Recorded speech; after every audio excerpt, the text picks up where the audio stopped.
You're listening to Answers from the Akashic Records, a world of empowerment service from Aingeal Rose and Ahonu.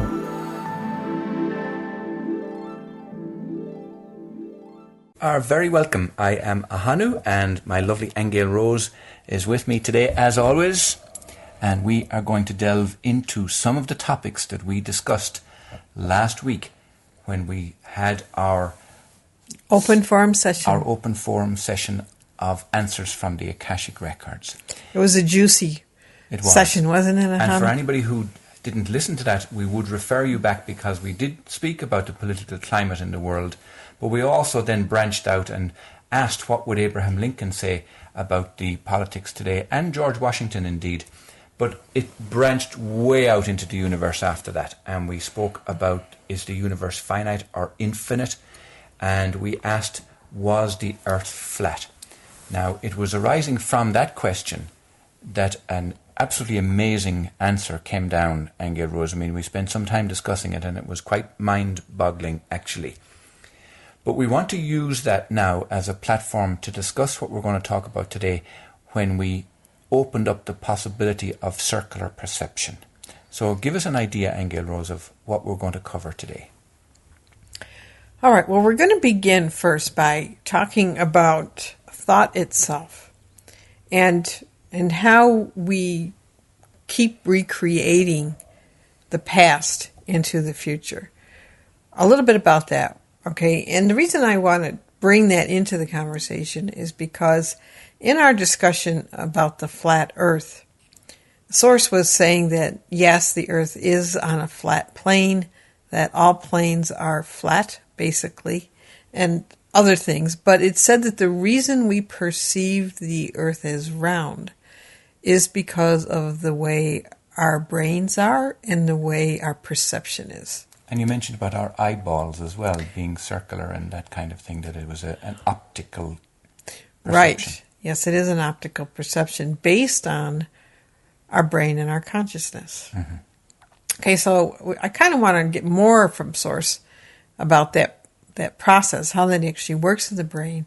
But it did occur to me as I was thinking about what Source had told us last week about the holographic circular perception, that the reason that we create history over and over and over again, because our perception hasn't really changed that much. Okay, so and that process of thought, it's actually the linear process of us gaining beliefs and information about the past, holding it inside us, creating a perception out of that, and then recreating more of it. Okay, and if you remember last week, we were mentioning the women's protests that occurred, remember, after Trump was elected? Indeed, yes. And Source was saying that, part of what was going on there is that some of the women were protesting because of what they assumed President Trump was going to do with women's rights. So they were assuming that he was going to take away women's rights. So they were out there protesting. And Source had made the comment that they're already in expectancy of something happening. And in fairness, I think that a number of different women had different expectations from that. They did. Yeah, they did want to make a statement that, hey, we're not going to be walked on, we demand respect, and all of that kind of thing. Then there was others who had the abortion agenda on their minds. Right.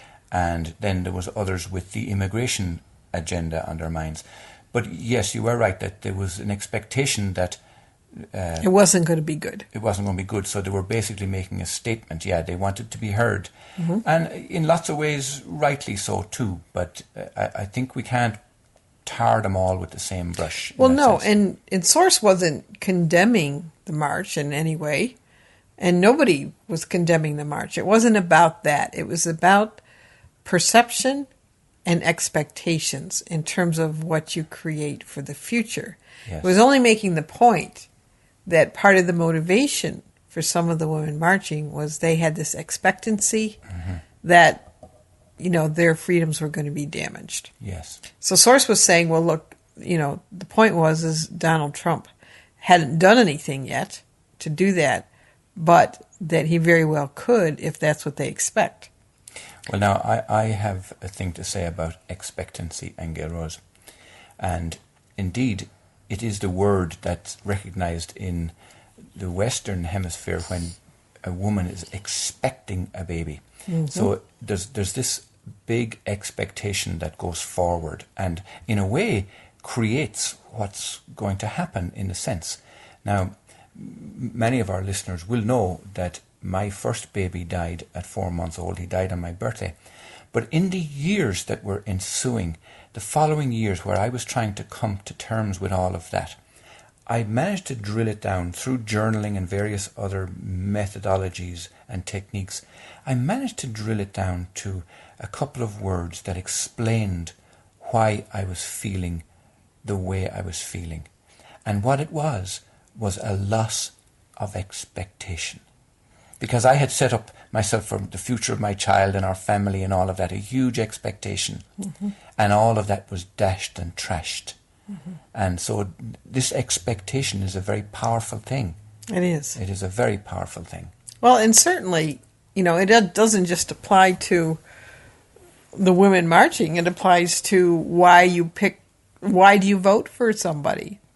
Yes, because you have an expectation of who's ever running to do certain things for you. Yes. So it's a word that probably carries through many, many, many areas of our perception and our lives. Now, you raise a beautiful point there, Aingeal Rose, when you talked about the eyes seeing our world. And because as children, we're taught and trained in certain ways, and therefore our expectation is that that's the way it's going to be.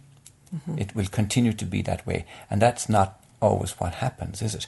And also we find that when, just to use this generic term, this New Age term, waking up, when people wake up, what's actually happening is that previous expectation is changed to a whole new paradigm. Mm-hmm. Whole new way of thinking. Whole new view. Whole new view, whole new possibilities. Mm-hmm. And that's a very interesting way to look at things. Yeah. But when you think about what does create a certain particular future, it is a linear process. It's a process of bringing in some of the past perception, bringing that into the future, and then going from the past, bringing that into the present, and then that continuing on into the future.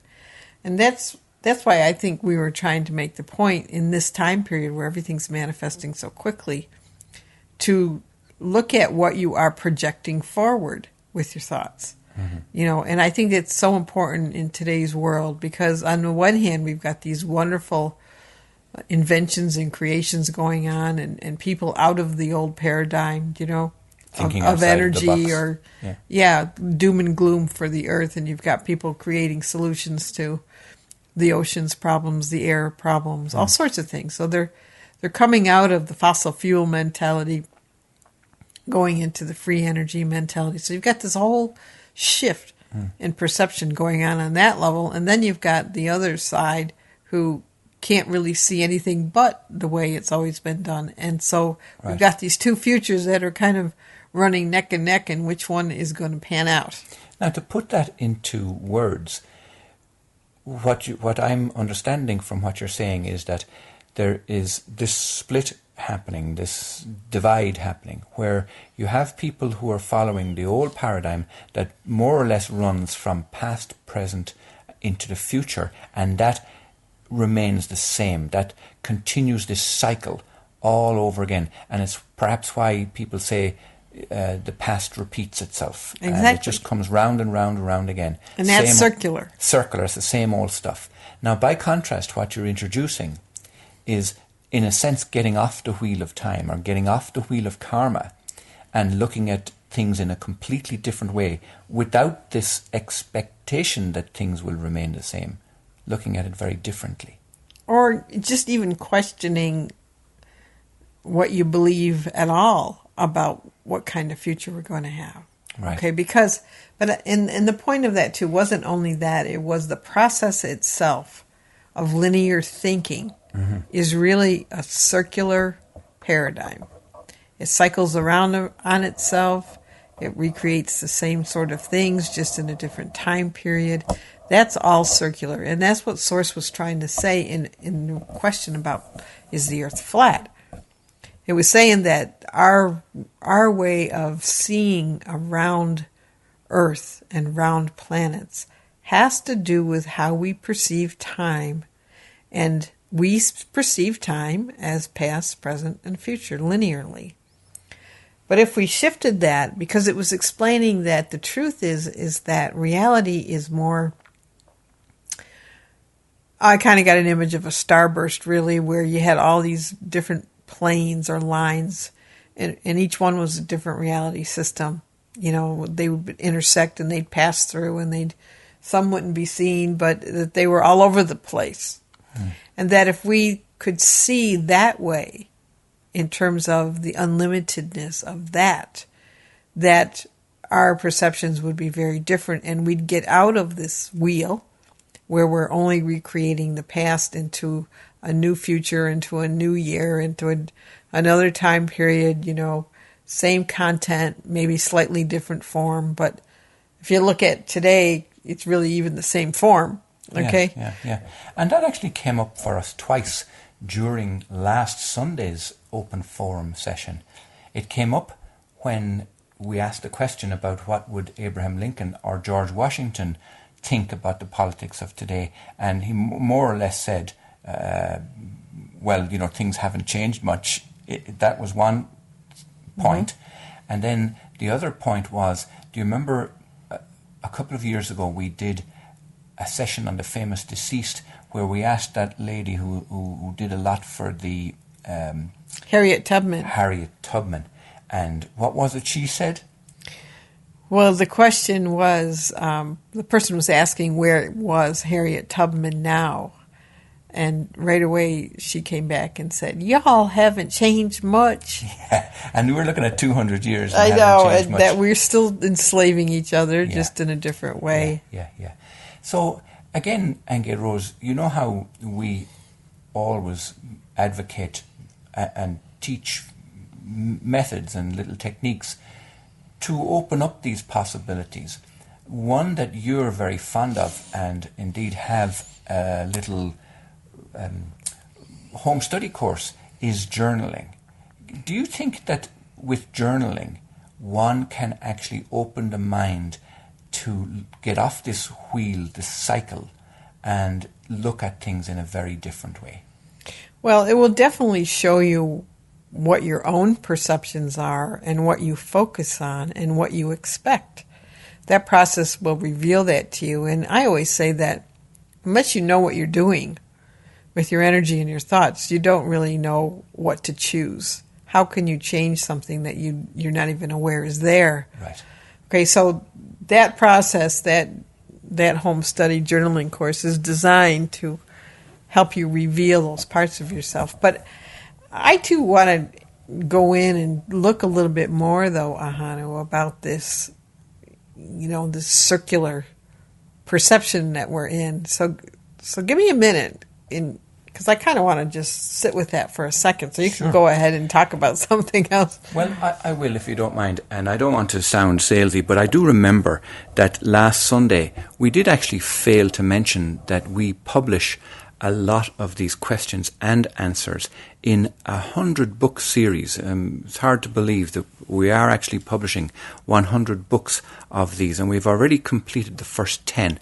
And we would encourage you to go and get a copy of those, because they are short and small and sweet, and they're, I think, what they call an airport paperback or something like that. In other words, they fit in your pocket. You can read them very easily, very quickly in an afternoon or during a flight or whatever. But here's the thing. When we talk about opening up the mind and opening up the possibilities, they really do that. We've had incredible feedback just from the first 10 that we've published, that where people have said, oh my God, keep them coming. This is incredible. My mind is opened. I never realized that. I never looked at things that way. And similar types of feedback and testimonials. So I just want to throw in that little commercial there for you. And you can find those on Amazon.com. And you simply search for Aingeal Rose, which is spelled Aingeal Rose, Aingeal Rose, Aingeal being the Irish for angel, Aingeal Rose. Or you can find them by searching for Ahonu, Ahonu, or you could equally search for them by the series name, which is called Answers from the Akashic Records. Now, usually at this point in time, we do take a little studio break, but seeing that I made my own commercial there, we will skip the studio break right now, and we will see if Aingeal Rose is ready to come back and delve more into this circular perceptions that we've been speaking about. Well, the images that I was getting while you were advertising and done so well was that I got a picture of being in the womb and how even that is circular, if you think about it, right? That a baby is in a circular place. She's in amniotic fluid. They move around within that ball. Okay, so how even our incarnations become womb-like, right? Very womb-like. The circular perception is very womb-like. And it's also, feels very feminine, okay? That you would associate that kind of womb energy or round energy as very feminine, and you would think of, flat planes intersecting in different dimensions is very masculine, quite different. But what I was hearing also was that we're moving into air, okay, an air consciousness, and we have not been in one. We've been in a water consciousness, or Piscean age was water. Okay, and we're moving to Aquarian age. Yeah, we're moving into air, and air is mental. Okay, so our perception is going to be changing as this age develops, where we're coming out of that round womb-like watery place, and we're going to be going more into the mental realm. Okay, so it will shift. We will have expanded vision, but this age is long. It's not just 1 or 2 years; it's thousands of years. So this will evolve, but this is where the evolution is going to go, so that you'll be more of a mind, a universal mind frame of reference, as opposed to a more emotional frame of reference. So we are changing, because even the way we're born. It reminds me that long ago, I don't know where I heard it, but somebody had said that in the ancient years past, conception happened through thought. In other words, there wasn't any physical intercourse, that the two people just made a decision that they wanted to conceive, and their joint mental thought created the fetus. But it was still in a womb. It was still round. Mm-hmm. This is where we speak of, in biblical terms, the Immaculate Conception. Yes, the Immaculate Conception. That's really what happens in that process. It's pregnancy by thought. And if you do some research about that, you will find stories about that sort of a thing. Wasn't there something very recently where, I'm not sure, was it a whale or a dolphin or some female mammal did conceive, even though it had been in captivity for something like 17 years and had no connection with the male species whatsoever. But was it in vitro type of thing? No. Apparently it just conceived. Yeah, interesting. And I think my own thoughts about that was that it may have, because it was in total isolation and had no connection with any other mammals of its own species, may have thought it was an extinction event and perhaps conceived so as to propagate the species on her own. Well, that's quite interesting. That's just my guess. Your guess.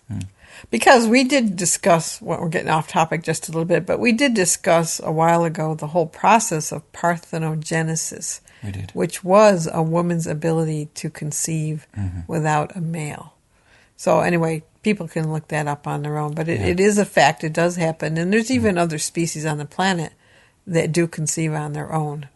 Okay, but anyway, going back to the perception thing, that what I'm hearing or seeing is we will be moving out of that the more we're into the Aquarian age, the age of air, which is mental and more like those flat planes of existence.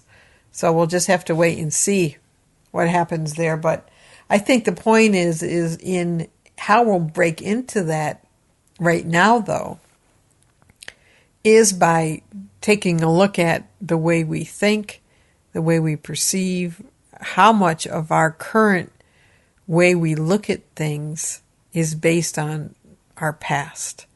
Okay, and if we can intersect that process and start to look at that, and you mentioned my journaling course, which is a great way to do that, to get to know how to do that. But if we can start really looking at the process in ourselves and start to take a look at what do we expect for our future and how much of that is based on our past beliefs or past experiences, and if we can start to intersect that linear line and cut it off at the pass when it's something that's not so desirable, then we're starting to break our minds out of that circular perception. Right. Now, I'm glad this subject came up today, Aingeal Rose, because in some ways, when we do the open forum sessions on the first Sunday of every month, there usually isn't enough time to develop the various answers that come down, that are downstepped. And this is a great opportunity. So here's what I'm thinking, that some of the other subjects that we discussed on last Sunday's episode were in different areas and different fields. But I think that there's more to this. There's more to the perception. There's more to our expectation, because I sense that the expectation is connected with manifesting. Oh, it is. That's what the point is. Yeah. Is this, you create a future like the past. Right. Over and over and over, round and round like a hamster in a wheel. Yes. Unless you intersect it somewhere. But how will the new manifesting happen or look if there is no expectation? I think it might just be that you would be in a certain awareness in the moment. In other words, for example, we can go back to politics just for a second, where we're witnessing many people having expectations, right, about this or that. All right, and it's based on the past, and we're seeing history repeat itself in a lot of ways, and it even looks like there's things going on that may throw us back into the past. Okay, so in that process, it's interesting where you just throw your hands up in the air and you say, "How is this any different than 100 years ago, 200 years ago?" It's the same stuff. But if you weren't in that sort of frame of reference about reality itself, let's say, okay, about the way things should be on Earth, what religion's better than the other, how should, what should the laws be? If you weren't in those opinions and you had raised yourself up to the level where you connected to Source, which is divine order and divine love, and you were in that place of knowing or just trust that you're connected to that and there's nothing else that can be going on but a loving expression, and you're in the moment with that, then that's the kind of futures you'd be creating all the time. Okay, because your mind, your brain is in a higher place. It's in a higher order. So every moment becomes a demonstration of that. That's how you would intersect that linear progression that right now, the perception certainly is not in, it ping-pongs back and forth between, do we trust that we're going to have a really great future, or are we going, to hell in a handbasket, for example, right? We're vacillating between those two realities, and they're all based on the past. But that's why it's important to examine the content of your own consciousness to see, Why do you believe the things you do? Where do they come from?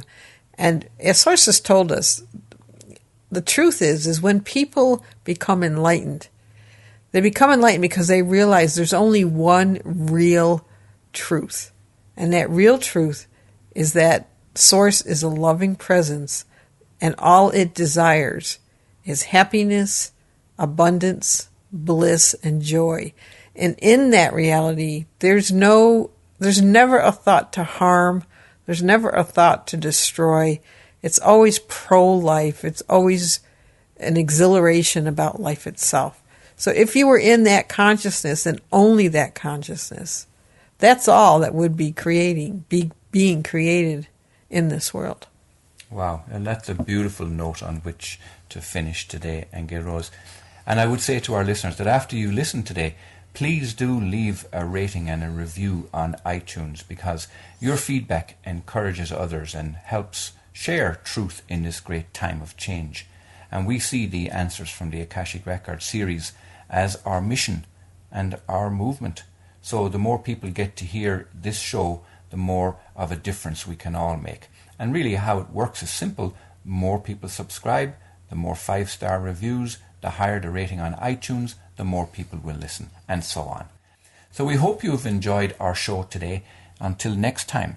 Next week we'll be discussing something else from the first session. Yeah. So stay warm and well. We send you our love and our blessings, and thank you for listening to myself, Ahonu, and Aingeal Rose on Answers from the Akashic Records. And before you close, we just want everyone to know that your birthday's coming up, February 11th, Ahonu, and maybe your listeners can wish you a happy birthday. 11s all round. Superb. Thank you, and bye-bye. You've been listening to Answers from the Akashic Records, a world of empowerment service from Aingeal Rose and Ahonu. To get the profound statements from the Akashic Records in your mailbox each week, log on to worldofempowerment.com.